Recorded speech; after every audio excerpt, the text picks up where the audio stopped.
and welcome to another episode of The Advocate's Corner. I'm Clark Pena. Today we have with us once again the president of the Law Enforcement Employees Benevolent Association, LEBA, the Honorable Kenneth Winder. Mr. President, welcome back. How you doing again? I heard you're bringing us some heavy news, and I'm glad you're sharing it with us. I keep busy. You went up to Albany to discuss the good things that you can bring to the state parole and probation officers that work very hard for our city and our state every day. Yes. Tell us about how that visit went. It went very well. We went up to Albany. We also went to Syracuse. We met with many members who I was excited that the turnout was very good. They came out to support a change. As what we say, LEBA is about change. It's about making things better and going in a new direction. And some of the questions from the parole officers that we got since the last time, which they thought was very nice. Right. The last one, very good feedback. You were answering their questions. Well, and we answered some more of their questions. You know, they're tired. You know, they're in a union where they have no voice. You know, and we actually would like to sit down, LEBA, with the president of PEF, and ask them to let them go. You know, don't fight because you can't give them what they want. That's something that's been stressed to them, and they understand it because, again, as we discussed, the way the unions are made, you have to have a single voice. Right now, they control nothing inside their contract. If there was a contract on the table today and they didn't like anything in it, and they all voted no, guess what? They still get the contract. They still get the contract. How is that a voice? How is that helping them? I talked to many of the members. They said they've made complaints, they've called, they've asked for this, and they don't get it. It's like they don't even exist because they're only a small portion of PEF. You know, Kenny, while you guys were out in Albany, I went to an event and I bumped into a 30-year veteran of state parole and probation, and they're very excited. They're very excited because they feel that someone's going to do something for them, and when you're doing something for them, you're doing something for their families. Correct. You know, LEBA is about the employee. It's about the member. It's not about my job status. It's not about making the union look good because we got an extra 700 people, or look at the thousands of people, or we represent blah, blah, blah. If you can't represent them properly, then you're doing them a disservice. Then it makes me laugh because what's the problem? You know, what's the problem when you're helping your members? What's the big deal? Why the pushback? You know, because these unions, you know, and I can only speak for PEF, you know, they're thousands strong. These guys are a blip on their screen. I don't understand how you would want to, you know, they talk about solid, you know, stronger with numbers, but how strong are you when you have no voice? How strong are you when you can't say no to a contract? How strong are you when you can't go to arbitration? These are all the things that these guys need. So what's going on now with them when they are given when they're doing contract negotiations? It's slammed down their throats. They really. Yes, if you have 30, 40,000 people, you have 10, 15,000 people, and you only make up 700 of them, they're not going to come to you and ask you what you want. What you want is irrelevant. Right. It's what the majority of the people want. And you can't give one part of a union, of a contract, one thing, and the other one something else. So you can't go in and say, well, you know what, Clark, we're going to give you $250 and you're going to give us $1,000. You can't do that. So the contract's going to be based on the needs of everybody. Excellent. So if I'm a New York State parole officer and I need vests, they're treating them like, I've heard many of the members say that they treat them like the civilians. Wow. But I'm retired from the state police. They're going in people's homes. Their vests say police, right, even though they tell them they're not police. Right. I mean, one member actually told me, I told him, I'm not going to wear the vest that says police. No, you have to. You're police. But when it comes down to contracts and when I start complaining, I'm not. I'm a civilian. But this is a trend. Well, we have to discuss some other issues, but before we get off the topic of state parole and probation, what can they do for those that want to? I understand you're still collecting cards, and what can they do to get their voices heard as far as coming into LIBA? Well, they can always contact liba.org. I've met many members. There's some members out there who've given them my cards. They can call. We return phone calls, believe it or not. Number, real quick? 845-707-0961, or you can call the office, 212-504-2904. Outstanding, outstanding. And that's important. We will return their phone calls. You're anonymous, your cards or your concerns or your questions are never leaked. No one know that you even called, and you should not be scared today to step up to the plate and say what you choose. Wow. The Giants decision has made that very clear, that you have a choice in where you go. And we feel very confident with this because we've had pushback in the past from the state, from PERB, and from OCB. They call it a fragmentation issue. And what they say is, you belong with this union, and we don't want to disturb a long-lasting history of negotiations. I don't understand what they mean by long-standing history. I guess this means, right. Hey, they have a relationship. Right, we don't care what the members feel. It's about what the union and an employer feels. And I'm astonished at that. But with the Janus case now, the Janus case specifically says that no employer can force an employee to pay dues to a union that it does not consent to. Now, if they decertify and they want out, how now can the state say, oh, by the way, you can't leave? So aren't you doing the same thing that the Janus decision came to quell, was if the unions can't tell them, an employee can't tell them to pay their dues, how can the state and PERB or OCB in New York City say, hey, you got to keep paying your dues? We already have an Article 78, as we told you last time, with Health and Hospital on that. And the city went to dismiss it. Why does the city care who represents a group of people? That's my scary part. Just so you know how scary this is, we went to a PERB decision for CUNY. And LIBA sat on this side with counsel, and we looked across the table, and at the other side of the table was CUNY itself, legal whole staff, and Local 237, side by side, telling the judge that they should not go to LIBA. So why? Do you know what she ruled? She ruled that she wasn't going to disturb a long-lasting relationship and that the members were not credible in what they stated, what their issues were. But the union and CUNY was credible. Wow. Why? Wow. Well, why? Well, why did this judge or PERB care who represents the members? Especially if the members say, hey, by the way, we want out. Right. On that note, I'm going to speak to the producer and see if they could superimpose some question marks right over our head, because there's something wrong there. I've asked people, do you see something wrong with this picture? Right. The employer, side by side with the union, telling the judge that these members should not leave and go to another union. And then to say that everything is fine. We have transcript. We have transcripts with the attorneys from 237 asking questions. Have you asked for this? Have you asked for that? Have you asked for that? He stated on the record, no.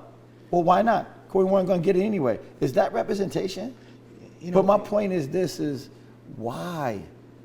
Why does PERB and OCB care so much that LIBA represents these members? And you know what's really sad? They're not thinking about the members. Had nothing to do with the members. It's so sad that I was involved with the union business in the past, and you're sad. You become sad. You become disenchanted with the whole process. It is. We spend time. We spend effort. The members are excited that they have a chance to go to the union of their choice. And then the state PERB sits there and tells them, we don't believe you. We don't believe that the union hasn't fought for you. Even though their contracts have not changed in the last 30 years, okay? You're being still treated by civilians. They actually had the nerve at this hearing to tell them that they're not cops, that they don't do police work. But they make arrests. They have a safe team. This is the stuff that, like you said, at what point do we start questioning the system? Absolutely. Forget the members. PERB apparently it doesn't matter what the members want. Where today. is the checks and balances when it comes to the process? Money. You have to go to Article 78.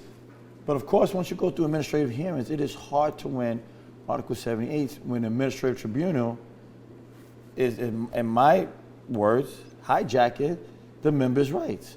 What happened to free association? Right. Everybody's all geared up for election, November 6th, get this out, get that out. Oh, they can have their right. But members in unions can't have a right to decide what union they want representing them.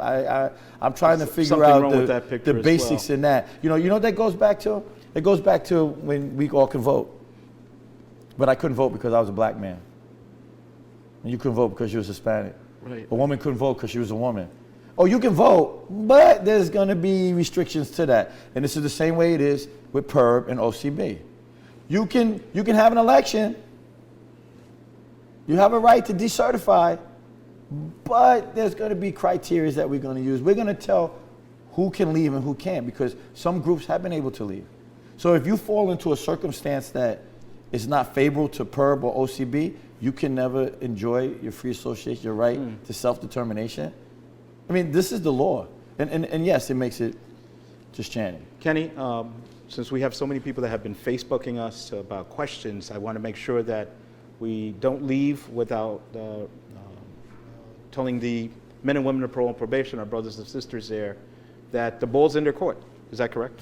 At any time, it's in their court. They have to decide, what they want. And from what I gather, they want this election. They want an opportunity. And it's not even about winning the elections. It's about giving the opportunity to enjoy one of the basic freedoms this country's had. It's the right to an election. And now, they're not being granted that. Moving on to CUNY. I was at an event at one of our CUNY institutions, and the officers there are so excited. Update us. What's going on there? Well, CUNY, we waited 5 years. As again, I explained to you, we just had the hearing where they were told that what the members said was not credible. Only what the CUNY and 237 had to say was credible. So what we've done is, since the Janus decision has come out, we have reorganized, and we are gathering more cards, and we're just a little shy.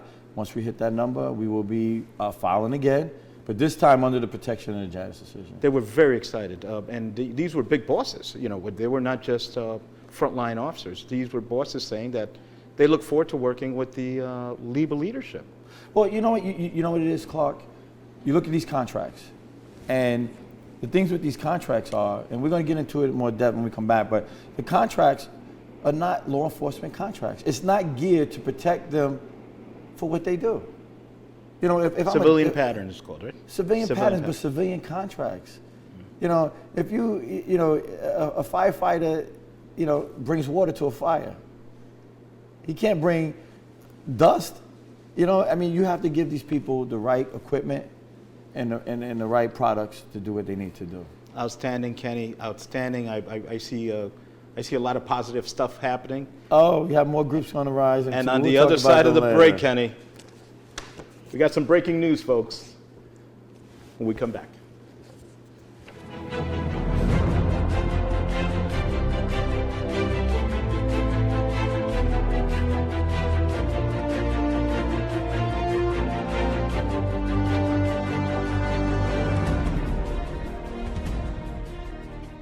Welcome back to the Advocates Corner. Once again, I'm Clark Pena, and we have some breaking news here that the president of the Law Enforcement Employees Benevolent Association, Kenneth Winder, is sharing.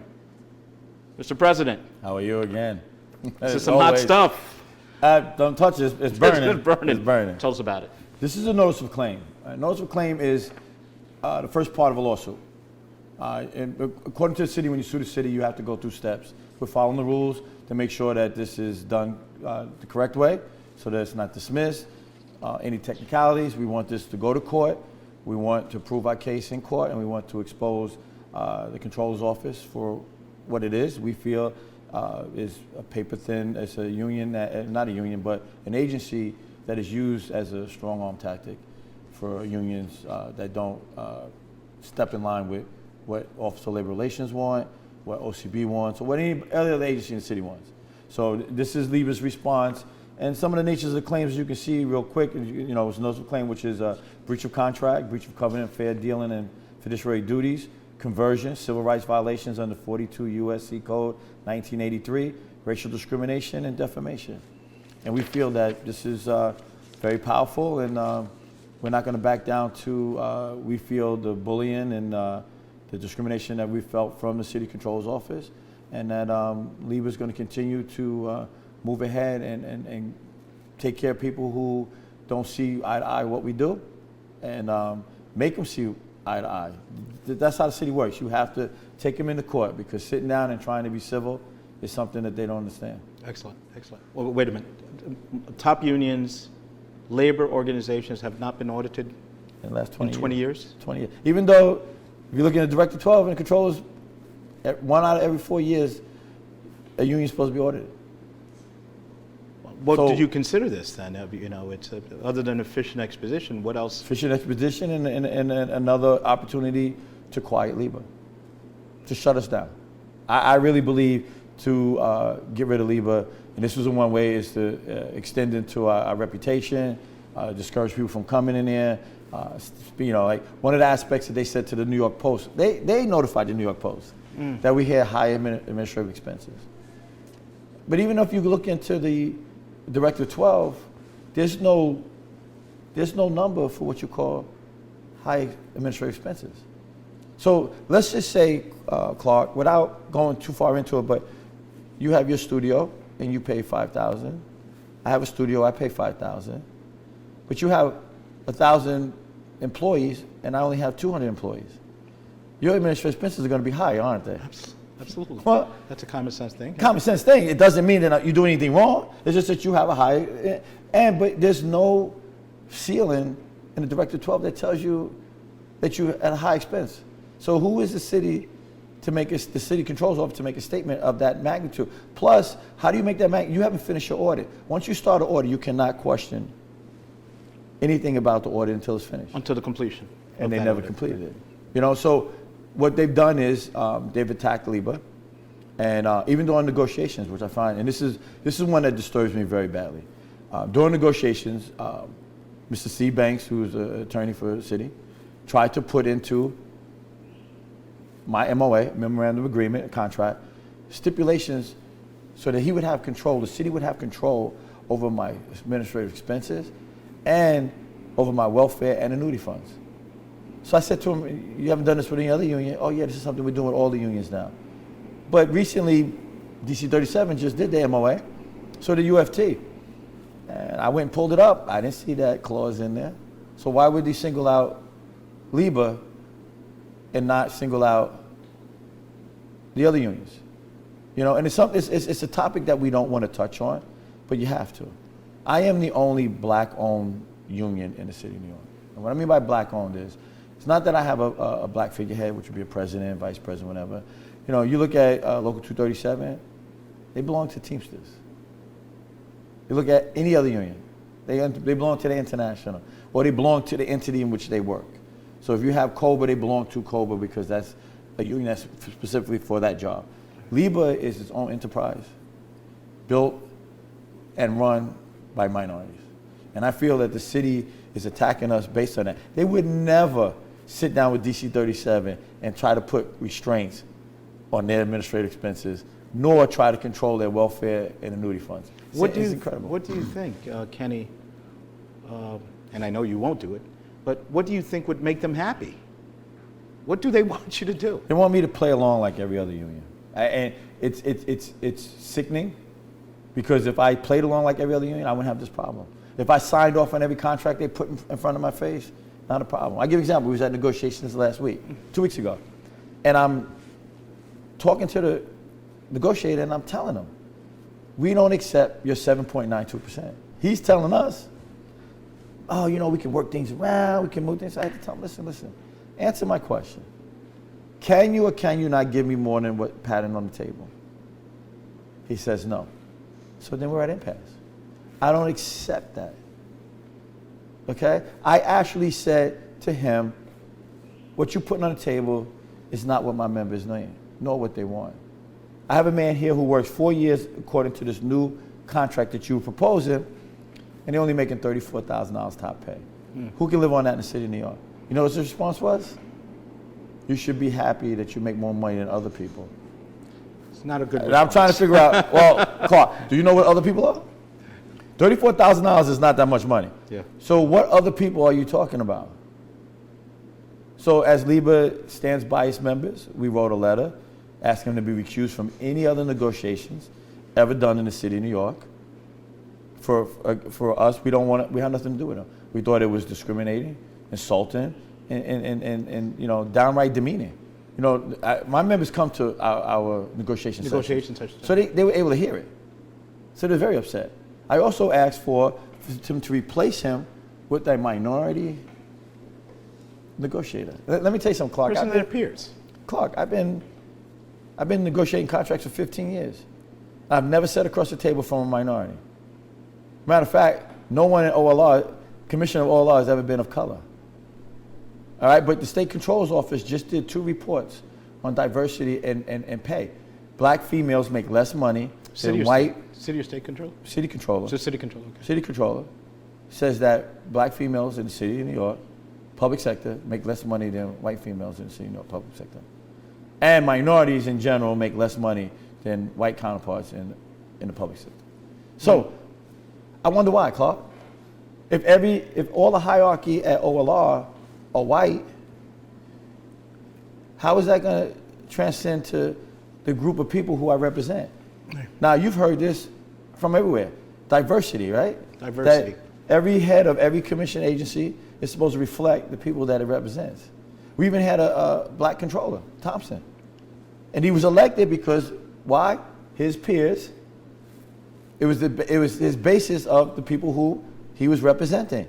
But because the commissioner of OLR is appointed, they keep appointing. Robert Lynn is very wealthy man, white male. He's a very wealthy man. And I have an arbitration case coming up now where 75% of sanitation officers are 75% are white males. I have a group that's 99% minority, 70% female, and they make $40,000 less. Now, Clark, as a betting man, who would you rather sit across the table from? A Hispanic, black, or white? Is that multiple choice? Yes. Well, you know what my answer is. I'll put you on the spot. I would choose a brother any day. Yeah, or it's bad. But I mean, but my thing is this: these are the people who I represent. You don't know our plight. You don't never understand our plight. And that's the whole key to here. The city talks about diversity, and this really bothers me because if you look at my notice of claim here, the nature of my claims are breach of contract, breach of common or fair dealing and fiduciary duties, conversion, which is stealing money, civil rights violations under 42 U.S. Code 1983, racial discrimination, and defamation. Okay? They contacted the newspapers. They've let everybody know that I've been subpoenaed and that I'm being audited, but yet still they haven't completed their audit yet to find out if anything's wrong. Now, he puts out a report every year. And there's many unions that laid on their Director 12s, in debt, low reserves, high expenses. He didn't single them out. I actually asked the audit team, why are you copying every single receipt? They said, well, we do a 100% audit. I said, wow. I said, do you do that to big unions like DC 37, Local 237? I was told, no, we only do a 30% audit. Imagine that, Clark. They're only going to come in and do 30% of an audit on you. Sounds kind of personal. Well, it is personal. You know what? People say this is business. It's not business. This is personal. The city does not work in a business atmosphere. I give you an example. We won an award for DP, but we had to go to court outside of the arena to fight for something that we won in the arena. This was Department of Environmental Protection Police Right. officers. Okay. So if it was business, they would have said, hey, you won, we have to pay them. But no, you want to make me go to court.